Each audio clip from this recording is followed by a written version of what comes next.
وإذا تتلى عليه آياتنا ولى مستكبرا كأن لم يسمعها كأن في أذنيه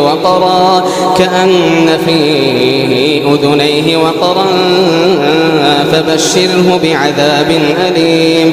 إن الذين آمنوا وعملوا الصالحات لهم جنات النعيم